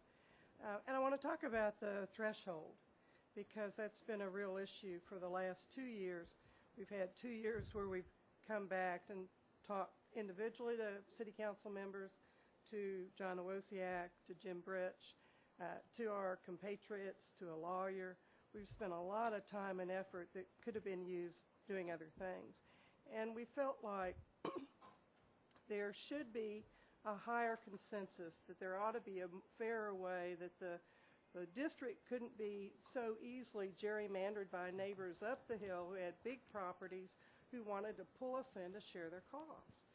And I was delighted to see, John, on your September 23rd meeting where you proposed the 80 to 90% threshold for neighborhoods to come together. And to me, if you invert a problem and look at it, you were going from a situation where at 60% you were possibly forcing 40% who didn't want to underground. So by raising this level to 80 to 90%, and you've been at the fulcrum of all this, you've taken a lot of heat, Jim too, because there is a lot of issues here. It's not one size fits all. In my case, I would probably have a small benefit. I would argue it's a benefit. It is not a benefit, I would argue. It's probably a negative. But anyway, if I were pulled in by this voting system, it would be $25,000 perhaps on the shared cost, but my personal costs are likely to be $50,000. It's nowhere near the $3,000 to $5,000 because I live on a hillside that's all boulders. I have mature vegetation. I have hardscape that would have to be blown through walls over not an easy access over a steep hillside, all re-put back together. And anytime you breach any hardscape like that, it's hard to either make it look the same or have it have the same integrity. So if you add those costs together, I'd be looking at $75,000. And I mean, stuff like that will push people over the edge financially and otherwise. And I think this is something that more public comment should be had. It probably should be better known in all of Santa Barbara in the newspapers that if we go back to the 60 to 70%, the city is essentially saying that you are willing to force 30 to 40% of Santa Barbara to underground if they don't want to. And I don't think that's a great public policy, and I bet if you asked Santa Barbara, they would say the same thing. So I think your idea was a good one. I hope that you will encourage the city council to think about public comments and think about the impact that you have of pushing people over the edge. And, you know, $75,000 is not the real cost because you'd finance it. And if you finance something at 7%, and over 10 years, that cost would double. So $75,000 becomes $150,000, and you know on your mortgage, when they show you how much you pay over a long period of time, It's not just the face value. So thank you. I hope you will take our comments to heart and really encourage people to do a real UUAD. Get the neighbors who want to, who are looking at poles, to put them down and encourage them to work together, and then make it fair so that you're not, you give an equal voice for those who it would be really harmful to. Thank you. Thank you very much. There was a good point that Ms. Wallstead made, which is that not everyone's undergrounding of their service line is going to cost the same, and we are pursuing that issue. We have obtained the services of a contractor to give us their best estimates for the Chapala and Eucalyptus districts. We're directing them to give us an estimate of one of the more simpler service connections, one of the more norm or medium types, or in some of the more difficult ones, so that we can come back to the neighborhoods and say, we've got contractor estimates for the small, medium, and large, so that you can understand what that means to you. So Ms. Wallstead's point was very good in that people are concerned, well, what does that mean to me? And we're going to try and help neighborhoods understand that. In the tract homes, it's easier. In the hillsides, it's more challenging and difficult. But there's an example of how we, the city, are going to take extra steps to help identify some of those key cost issues. Thank you for that. Go ahead. Hi, my name's Steve Chang. I'm also part of the proposed Arbolado UUAD. And I see this program as a potentially beneficial program that can help neighborhoods come together and make something happen for their neighborhood that's beneficial for everyone involved. And it's potentially a very good thing. However, our neighborhood, as April said, the benefits are highly, highly lopsided. On one side, on the APS side, we already enjoy unobstructed views, and all of our power lines, everything is behind us. And basically where this is coming from is from the uphill neighbors who have these power lines and power poles in front of their view, and they want to get rid of these. And unfortunately, it doesn't do us any good if they were to come down. Now, the problem with the 60% support as it stands is that the way this is constructed, the proponents on the uphill side can use this low 60% support level to basically impose unreasonable costs on us for their personal gain. One of the primary problems of this that contributes to this is the private lateral costs. We're similar to the Farello district, in which the views are the primary driving factor behind the formation of UUAD. And in that district, the downhill neighbors who did not really receive any additional view benefit were assessed $14,000, and the uphill neighbors who basically received all the view benefit were assessed $42,000, basically a factor of 3 to 1. Unfortunately, in our neighborhood, in fact, in my property, we have a 23-foot retaining wall between the street and the house, and so this basically results in extreme difficulties in getting the utilities from the street to the house. And we've had 3 contractors out to the house, and put together the best estimate minimum is roughly around $70,000. So if you were to add that to our assessment, so $14,000 plus 70 is $84,000, and the uphill neighbors who receive all the benefit, they would have roughly $42,000 assessment, plus they're saying it costs $5,000 to bring in the private lateral. So we're talking about $84,000 for me, $47,000 for them. They receive all the benefit, and they get 3 times the vote I do in pushing this project through. And I think that's highly, highly unfair. And keeping the support level down at 60% just basically makes it so much easier for them to advance the project in its early stages. And I'm glad to see that you've also added that 60 to 70% that by property vote later on as a final vote. And I really encourage you to fight to keep that in there, and in fact increase the percentage. April, I was really happy to see you push the 89-90%, and I'm sorry that we couldn't be there at the city council meeting to back you up there. We actually didn't realize the scope of that meeting. Otherwise, we would I'm have going been back. there. So any of those that have the concerns, that you're welcome to attend the council meeting. So. And yeah, we certainly would have been there to support that level of support if we had known that that meeting would be accepting comments and we'd be talking directly to that issue. And I understand that the council and staff are concerned that a very high level of support, required level of support, will kill any projects from happening in the future. But this is, I have to remind you that there's, or not you, I'm sure you know, but people in general, that this is not the only way for people to make this happen. This is under SCE Rule 20B, in which case the UUAD is formed and everyone and the assessments are doled out among the members of the district. But there's also Rule 20C, in which case the people who actually want it, the people who actually benefit, basically ante up the money.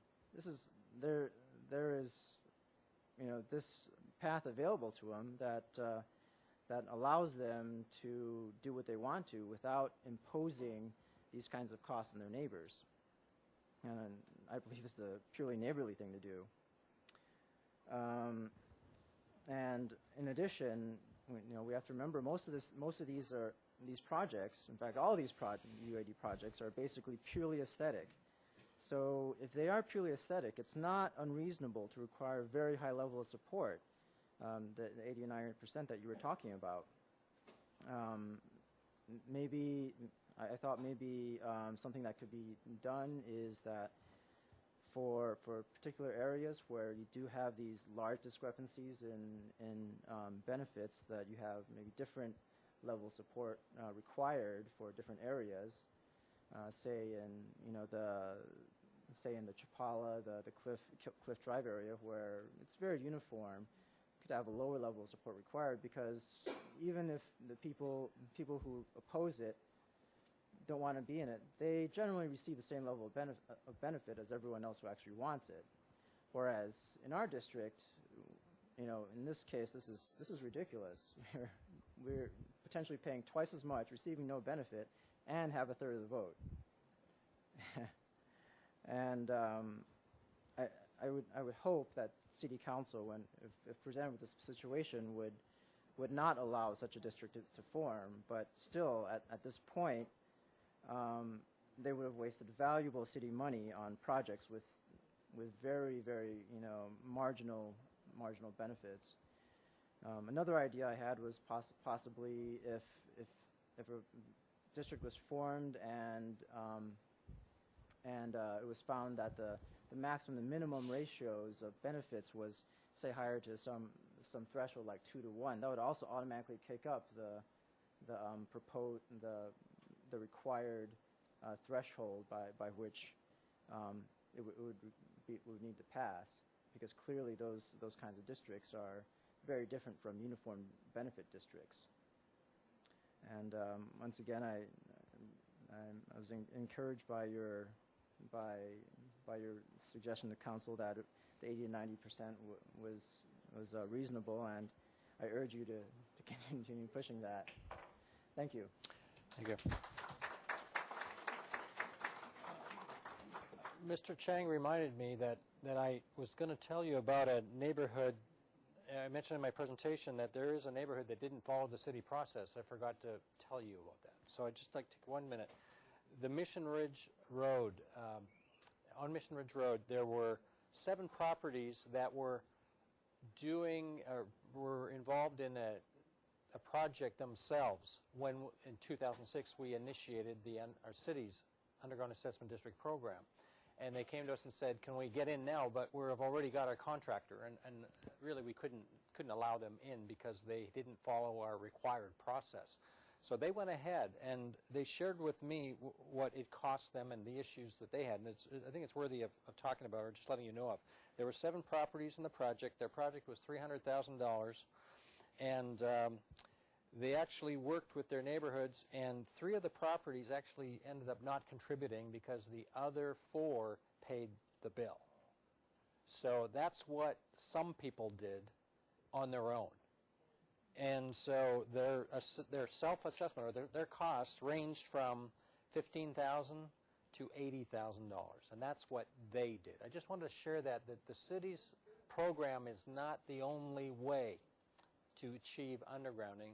If neighbors want to work with neighbors and find a way to get undergrounding done, that's an option that people can consider. However, if neighborhoods would like to utilize the city program, there are requirements, there are policies that we have and procedures that we have to assist neighborhoods that would like to get it accomplished. Thank you.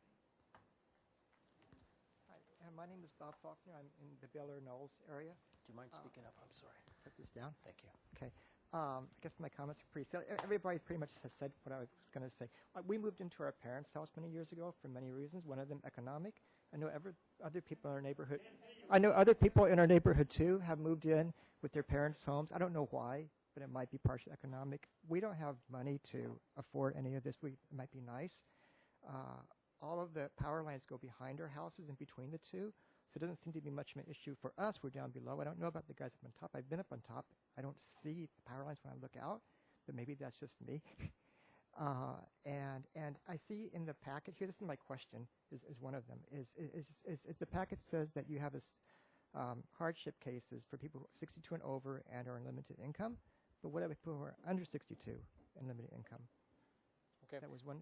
To answer that, that hardship is, I just showed on the screen, that's a state hardship program, which is offered to everyone, not only for benefit assessment districts, but also for relief, tax deferral. So that's a state program.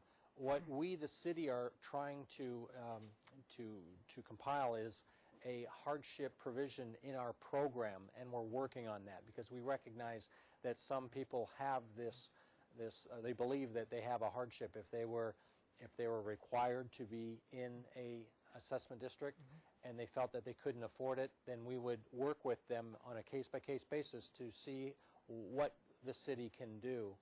And one of the options, as I explained, is perhaps an option is that a lien is placed on the property and there's no out-of-pocket expense. Yeah. However, it does come out of the escrow at the time of the property sale or transfer. So that is one hardship mechanism that we are exploring. Yes. But so that takes out of our kids' inheritances. You know, the house gets split with my brother too. So yeah, we're very lucky to have it. Just. Right. So we're interested in hearing any other suggestions that the public has, because we're trying to explore all opportunities. And then the other thing is, I don't know the people who want to underground where they see the visual benefit from me. The people on top of the hill. I know that has some support from the people down below too. I know there's a couple of places where the power lines go over the road. It's about it. And I wondered, they're not here. I'd ask them, if they might want to underground just those places that cross the road and leave the ones behind the houses instead. And the other one is it's really silly, but I have this silly question: is I wonder how much pollution is caused by creating all the machinery to underground the utilities, dig up the roads and such. Probably it's not very much, but back in the 70s we thought it wasn't very much to use hairspray, and that caused an ozone hole in our atmosphere. So if everybody in all the cities around the country are doing this, just a silly question for aesthetic reasons. And I certainly don't have the answer to that, but I'll see if our Air Pollution Control District can help us respond to that. I know it's silly, it's very small, but combined together, every little thing helps. Thank you for your comments. Let's see, Mike Dungan. I live on Murata, which connects to Ontario. And I'll try and be brief because I know there are other people who want to speak too.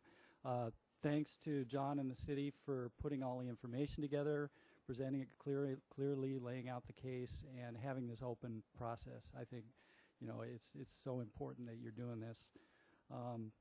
I would echo the previous comments for needing a strong majority within the boundaries of the UUAD.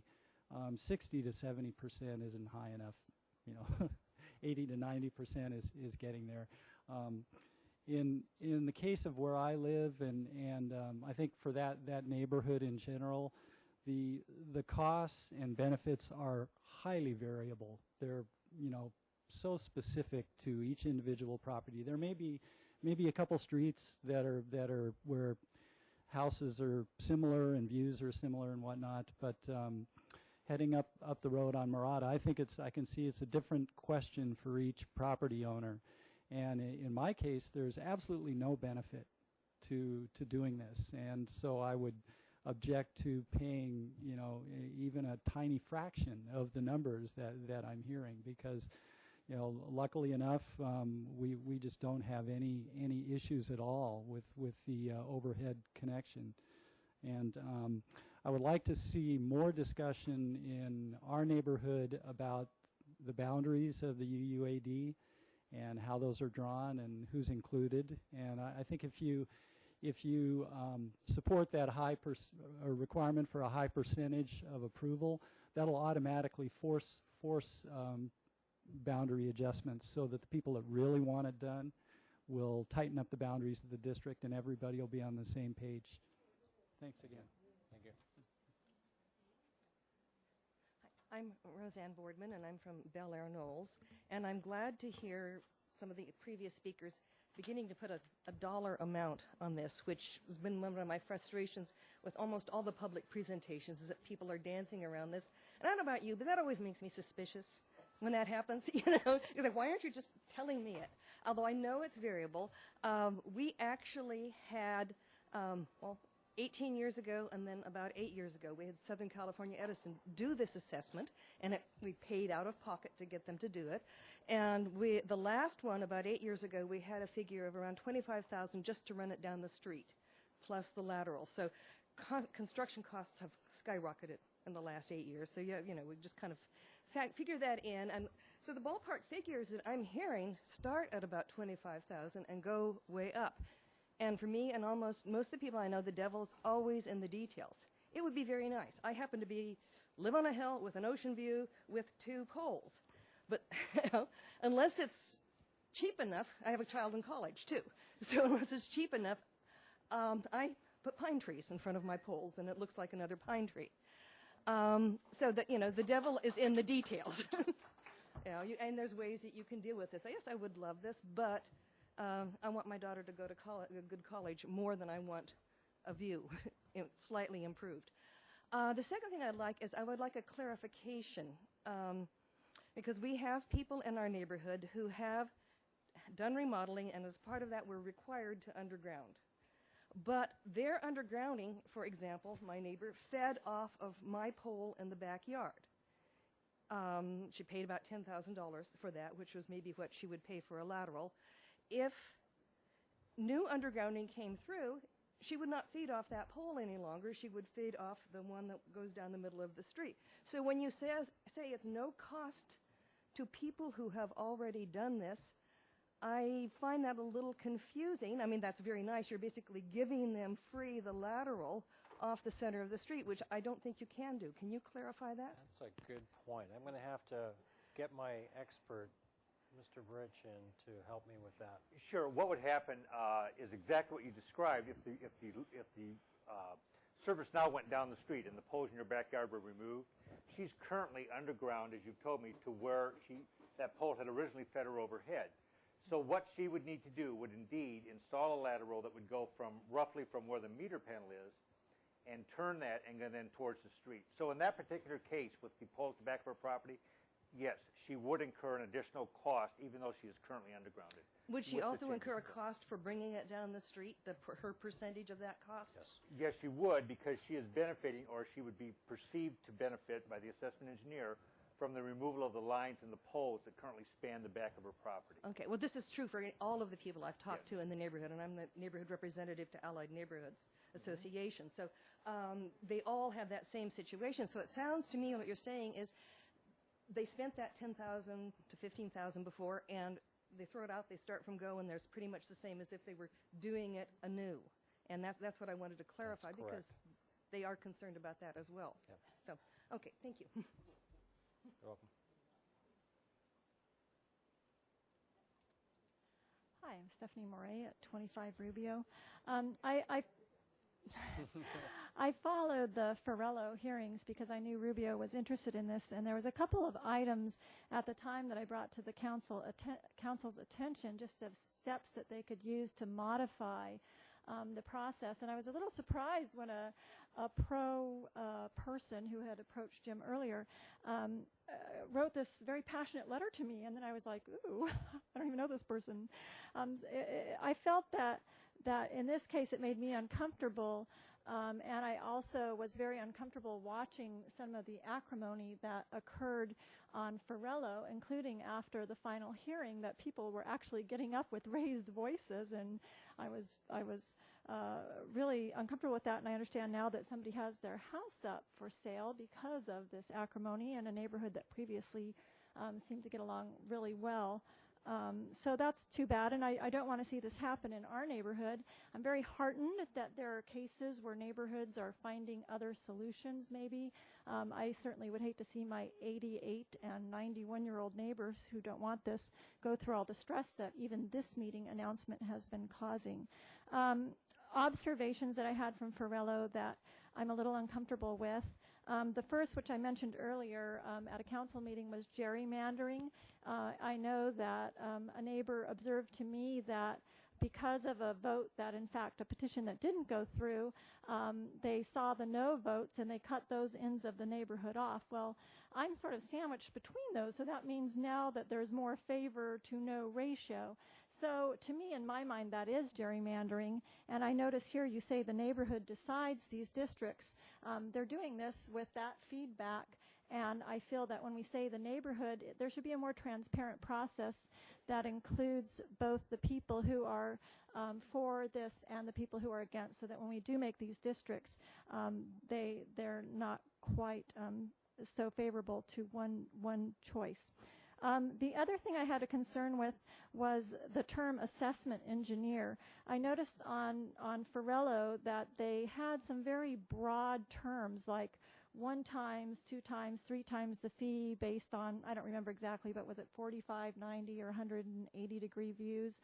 And I walk this neighborhood every day because I walk my dog, and I thought, I just couldn't quite figure out where that was coming from. These terms, scenic, panoramic, I didn't know that there's any documented correlation to increase in house values or quality of life. I didn't know where these numbers were coming from.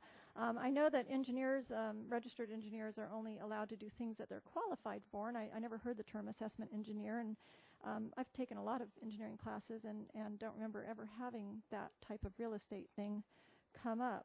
I'm trying to see if there's anything else. They mentioned the 20C process. I do want to make sure everybody goes home remembering 20C. People can pay for this themselves if they want it, your neighbors. And then I guess just in general, I think there should be more transparency in the process. I felt that one of the issues that came up on Farello was that the conversations were mostly going on between the city and the people who were for undergrounding. In fact, when you look at the documents, you find that the entire documents are written to make it very easy for people who want this process to follow it. And then if you want to, for example, show up and say something at a meeting, you only know if you look into the appendix, and I forget what it is, but it's something like, these small letters that you have to get out a magnifying glass to see for, section 5, letter G, subsection 4. You have to have a letter written 24 hours in advance to your council members if you're going to get that across. So do read all those documents. I think a more transparent process would have everything up front, pro or against, and I'd like to see that to be more comfortable with that process. Thank you.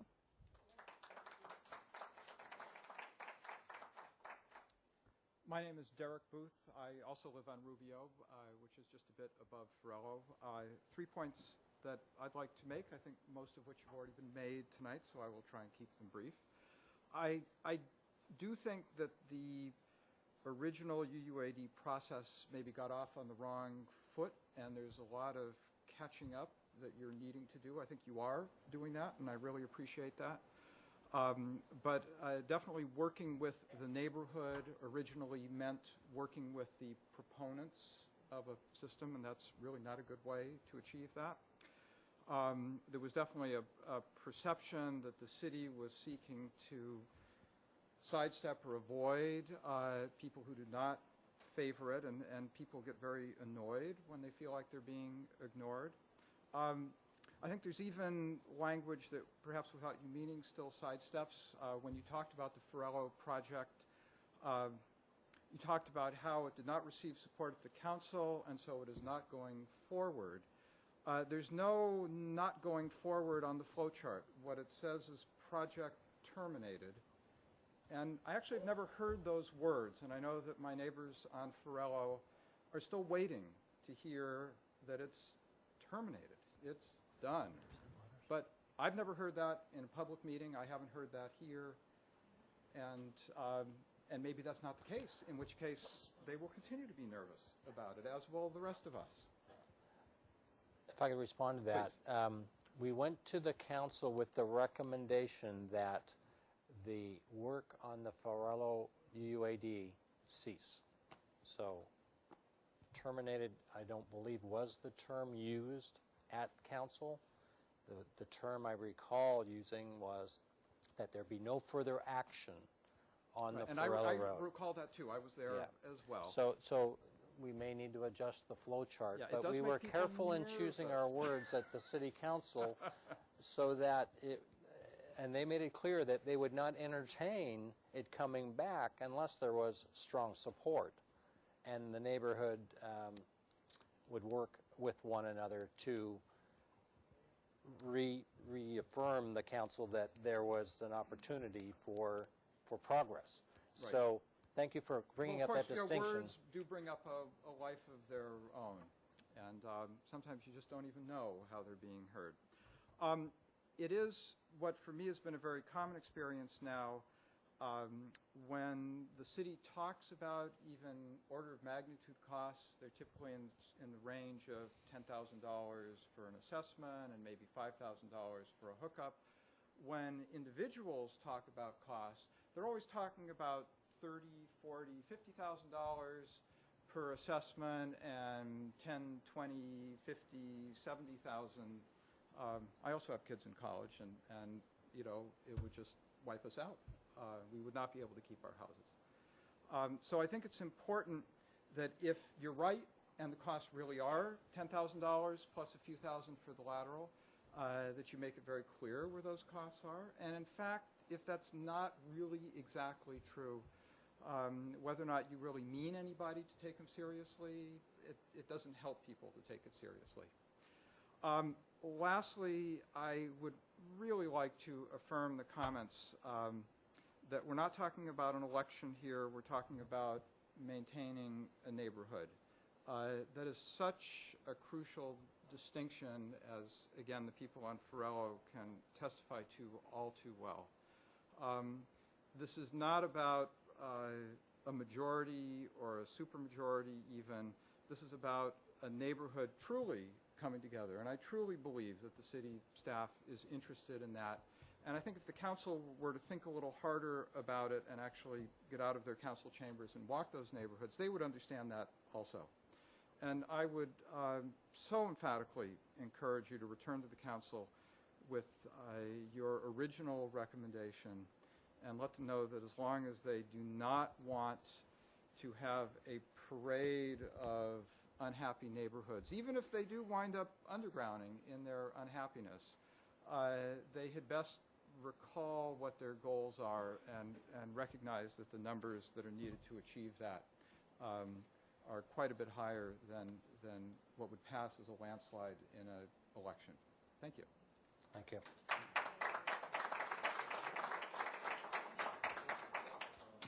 Hi, my name is Buzz Fall, and I live in Bel Air Knolls.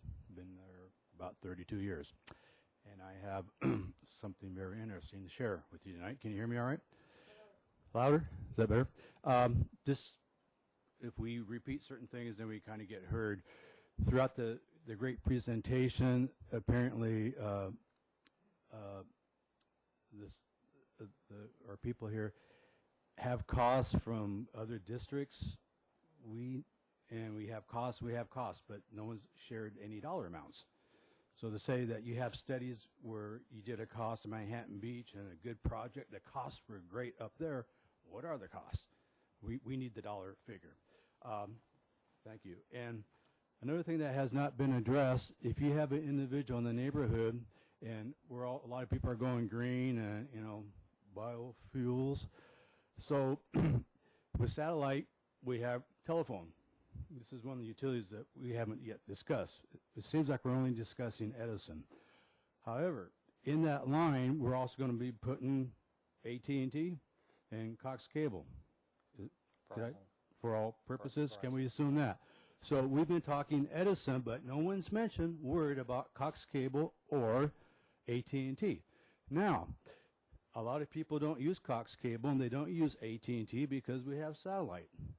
So we have not yet addressed a homeowner who can get a permit for solar energy. He does not need any one of those three items. So that is something that has to be addressed on an assessment basis. Very important. Now, another item, if the Edison company is in the street, I would think it's only fair that my deed get re-recorded on my property, that they give up the easement that they control on my property. If you read the easement that they own on your property, they could do a lot of things. But if they're in the street, they should give up that easement on their property. No one's addressed that. It hasn't been in any material. Now, another thing that is interesting, and correct me if I'm wrong, you all would know if I'm wrong. I looked up there at that picture, and I see the power lines up there. Then I just thought of this while I was sitting there. It's kind of, I go, okay, that's a utility, but those telephone poles, those are owned by a private company, right? Not owned by the city, correct? The wooden utility poles are owned by the utility companies. And the lines are they're not the city, right? That's correct. Okay, so now, and then I was thinking, I go, well, okay, they don't own that, but the city owns the water lines that we get water from that we need, and the city owns the sewer lines that we need. But the city doesn't own Edison Company, they don't own AT&T, and they don't own Cox Cable.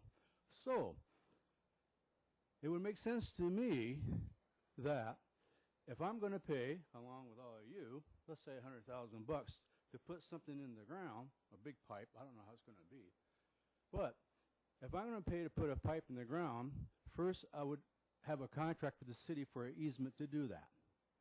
And they would probably say yes, because if we do this, we're going to save the city money, because we probably use fewer fire department services, possibly, one item.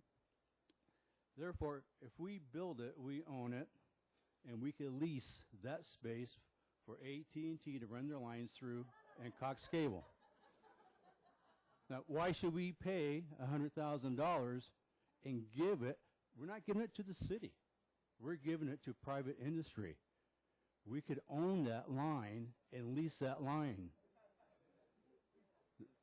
So I would like to have that addressed. Hopefully not tonight. Not tonight. But I don't want to give $100,000 to the utility companies. They're making money, and by stockholders, so on and so forth. But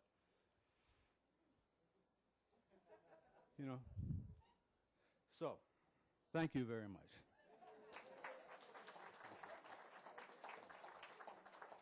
If I may, I'd like to just quickly address the issue of if your service is overhead and then you go underground and there's an easement still needed, an easement is still needed because the Edison or the utility companies, I believe, need an easement to the house, to the demarc or the connection point to the house. Is that correct? Actually, John, they would only need an easement if two neighbors decided that were adjacent, had meters adjacent to one another, decided to share a trench and have Edison come down one of the properties and share that trench to feed both properties. Okay. In which case, they would need an easement from the property owner that the trench was located on to service the utilities that were being provided to his neighbor on that trench. Thank you. Okay. And And as far as easements giving up in backyards, which is a good point, we've talked to Edison about that, and they said they would evaluate that on a case-by-case basis. But again, and again, you know, but I assure you, that's also information that could be, brought forward before anybody would be asked to vote. But yes, they currently own that easement. They currently have that easement. But and they said they would have to look at, would they ever have any need to provide service in that area again, where that easement would be required. So, Bob, did you have a comment on that? Thank you. Sir. I'm David Cox on Rubio Road, and before starting, I'd like to confirm my neighbor Derek across the street's comment about protecting neighborhood relationships as being the most important thing as opposed to protecting neighborhood views. But my question is, it seems like from all the comments we've heard today, the rub seems to be coming from the disparity between what the assessment engineer assigns as an assessment and the perceived home value change per appraised value. Why do you use a city engineer to assign an arbitrary assessment, which sounds to me like 1/3, 2/3 is arbitrary? Why not have an appraisal process go through that if your house is increased in value by $50,000, then you pay $50,000. If the guy down the hill has no increase in value, he pays nothing. Why doesn't it work that way as opposed to an assessment assigned by an engineer? First of all, the assessment engineer is not a city employee. It's a hired consultant with the specialty in assessment engineering, and that's what they do for a living. They're an assessment engineer. One of the ladies spoke and wasn't familiar with that type of engineering, but that is an expertise in the field of engineering. I'm a civil engineer, yet I'm not able to do assessments because that's not my expertise. Now, secondly, Proposition 218 excludes property values as a criteria for assessments. Now, that is state law. That I cannot change, and you may not agree with that, but that is the law. So I'm sorry if you don't agree with it, but I have the challenging job of working within the regulations, trying to introduce more policy decisions into the program with the help of the public and the council so that we can address the issues of undergrounding in neighborhoods and try and accomplish what the neighborhoods would like to accomplish. And please recognize that not everyone will have their desires met. I understand that it is a law. I came from a real estate background. I've gone through several local improvement districts in other states and know that the assessment engineers don't really follow appraisal values. In fact, they're told, as you just said, not to.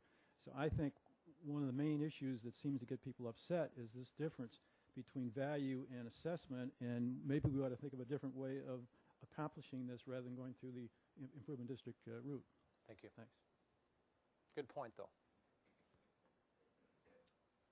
Hello, ladies and gentlemen. I know it's a long evening. I'll try to make it quick. I live on 1718 La Cornilla.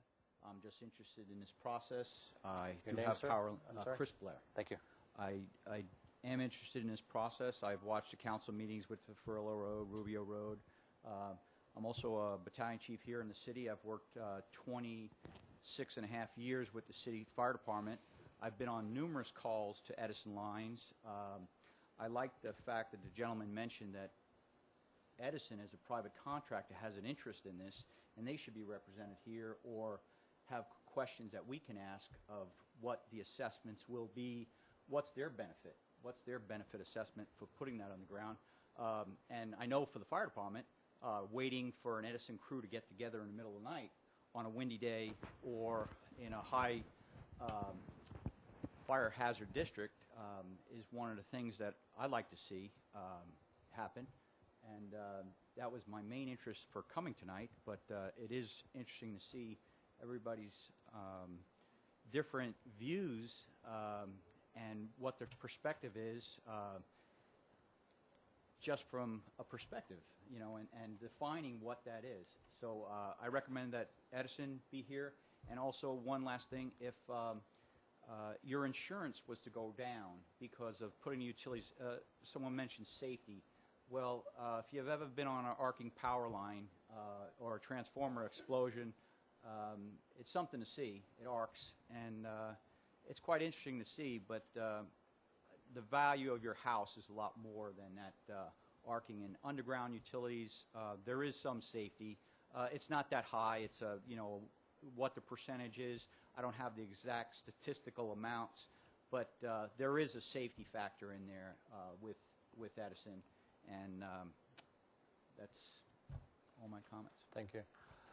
You may recall in my presentation that I mentioned that before anyone signs a petition, we will bring Edison to the neighborhood, and we will have them evaluate the feasibility issues and their operational and issues. And so I can assure you that the Edison has been an active participant in our process, and they've been very responsive. I'm sure if we had asked them to be here, they would have been here because they've been at the public meetings we've requested them to be. We simply didn't have them. We wanted this to be an open public sharing, but any neighborhood meetings that you have, if you'd like to have Edison there, we can certainly ask, and they've been very responsive. If you come to the mic, sure. I'm sorry, but we won't be able to hear it on the recordation.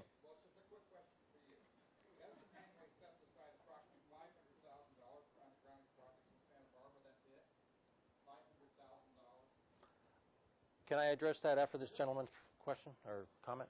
Yeah, Michael Marzola. I'm at 1265 Farella Road in Santa Barbara, and we did go through this process, and it frankly was miserable. And I wish I had enough faith in the city process that I could forget about this and not show up at these meetings and be off doing something I feel would be a good deal more productive. But anyhow, here I am, and I wanted to follow up on the battalion chief's comments, because if indeed I thought we'd settled this issue about safety, but it seems to keep coming up, and I do know I've seen Transformers Arc, and it can be pretty terrifying actually, and certainly hazardous, and a cause for alarm, cause for fire, concern about fire. But if we were to approach this though as a safety concern, I think that it should not be then considered a UUAD process. It should be a citywide process, because basically you're looking at a safety issue that affects all citizens of Santa Barbara. Of course, some more than others because they might be closer to an area that's more dangerous. But really, generally speaking, in a civic process, you would have a different process to deal with a safety issue. So you'd basically appraise the entire city for undergrounding these utilities. And I frankly think this process is actually ridiculous, to have to say it really amazes me the amount of energy that's going into this process, considering all the other issues that affect our community. And really what this seems to be is mainly aesthetic. I'd much rather see you working on maintaining the roads and helping the bridges, making sure the bridges are safe, and that we have decent sidewalks and all the basic stuff that really communities need. And when you have some neighborhoods that are going to probably benefit more from this than others, I frankly think that it is really driving a lot of wedges between the neighborhoods as opposed to helping create and strengthen them. Thank you. Thank you.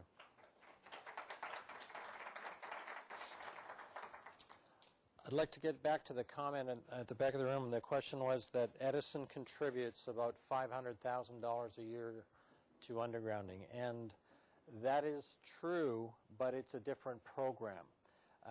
Some of you may be familiar with the Rule 20A process, which is not a benefit assessment district process, but it's an undergrounding district. Example of that is what we are proposing and in design on Cliff Drive. That is a public process, or it's actually a public utilities code driven effort in which we as ratepayers, we as homeowners and ratepayers, we pay utility bills, and a portion of that goes towards Edison and other utilities for undergrounding. And Edison contributes to the city approximately $500,000 each year for undergrounding of a public project, not a private district. They are not required to participate. Let me clarify that a little bit. Edison does contribute to Rule 20B projects if the project is 600 feet in length or longer. So they do contribute.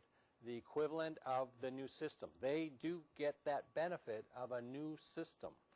Remember, their lines that exist have aged. Their equipment gets upgraded to new equipment, and so they are required to pay the cost difference between that existing system and the new system. So they do contribute in that way. And they're required to do so if there's criteria, if the distance is, say, a block or more longer. Is that, Jim, do you have something to add? Yes, that's correct. And that's what distinguishes a Rule 28 from a Rule 20, a Rule 20B from a Rule 20C.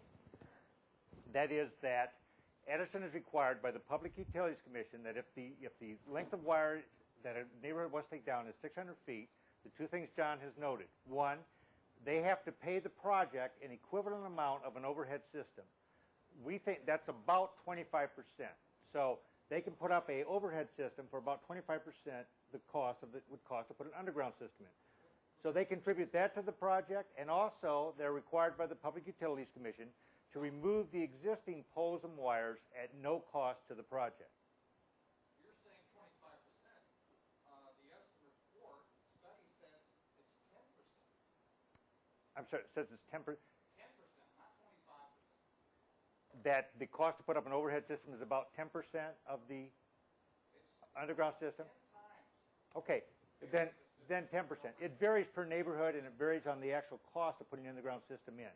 But they can calculate what it would cost for them to come to that same neighborhood and completely start over and replace all the poles, transformers, wires, and services for that neighborhood. Not the laterals, but all the main utilities.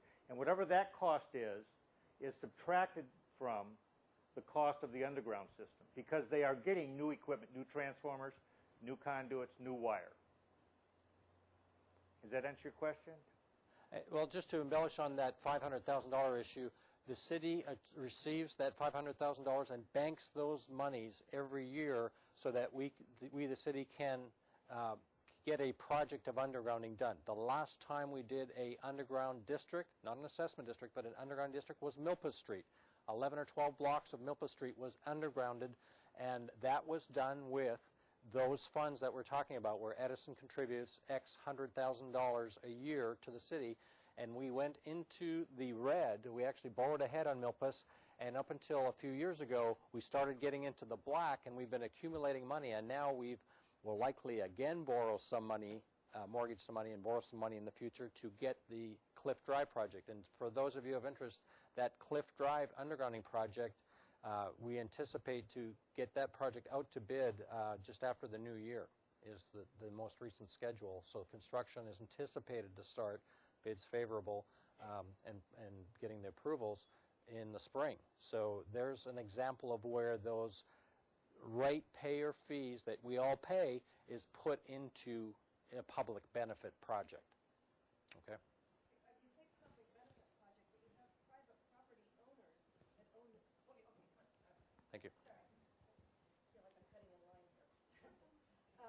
You say a public benefit project, but those are private property owners along these city streets, landlords at least, if not necessarily the businesses. So we are basically taking, I don't think it's that big a chunk of our taxes, but we're paying taxes every month, which go into the kitty for the benefit of those private property owners that have businesses versus private property owners that have homes. And I kind of think that's, yeah, I don't like that distinction personally. Well, my response to that would be that we have a mechanism by which the city gets funds, and we have a public process by which that we determine how those funds are expended. So the staff and the city and the council and the planning commission, et cetera, we're all involved in that public process of determining how those funds get spent. So what they did is that years ago, they looked at all the neighborhoods and determined how that money would be spent. And they looked all the corridors of heavy utility lines, and there's certain criteria that needs to be met there too. The underground program isn't the only one with criteria. So it has to be used on a corridor. There's 5 criteria, and I'm not remembering them all, but one of them was that it had to be a scenic corridor or a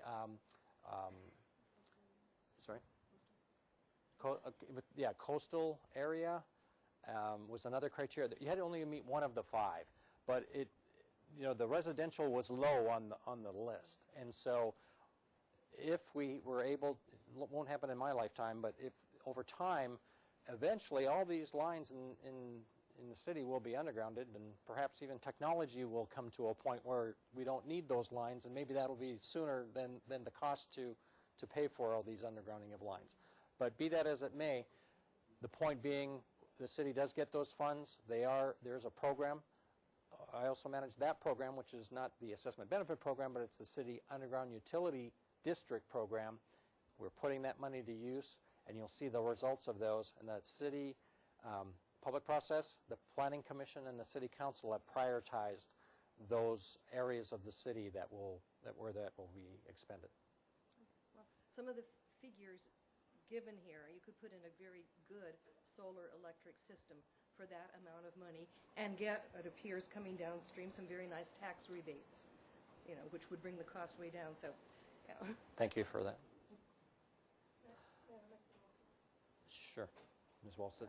April Walsted again. I just wanted to comment that we had a really full room tonight, and your invitation for people to come and make comments was regarding the threshold, and what I heard was very encouraging. It's people from all across Santa Barbara, and I thought it was very encouraging that you should go back to the 80 to 90% threshold, and I didn't hear much to the contrary at all. So I hope that you'll carry that back to the City Council. It's not just one section, it is a cross section. And I think your first instinct was right. So thank you. Thank you.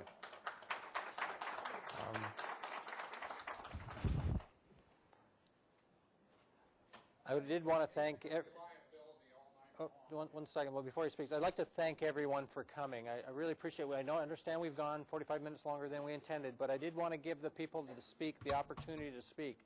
So thank you very much. And go ahead, sir. On this same study, it says it is relatively easy to locate a fault on an overhead line and repair it. A single line worker, for example, can locate and repair a fuse. This results in shorter duration outages. Underground lines require specialized equipment and crews to locate a fault, a separate crew with heavy equipment to dig up a line, and a specialized crew to repair the fault. This greatly increases the cost and the time to repair a fault on an underground system. As underground cables approach their end of life, failure rates increase significantly, and these failures are extremely difficult to locate and repair. Maryland utilities report that their underground cables are becoming unreliable after 15 to 20 years and reaching their end of life after 25 to 35 years. Pepco found that customers served by 40-year-old overhead lines had better reliability than customers served by 20-year-old underground lines. And nobody's addressed the reliability thing at all of the lines. Thank you. The underground. Well, we had reliability and safety in our criteria, and it was removed for some of those reasons. So what we're aesthetics again. It's basically aesthetics. That's what the criteria currently has. Is if it's $50,000, $60,000 to have the lines put underground and they're not reliable, what are you paying for? Aesthetics. I mean, you have to have it done again at a higher cost. Thank you all for your comments. We appreciate that very much. Thank you for doing it. You're welcome. You're welcome. This concludes the public meeting. Thank you.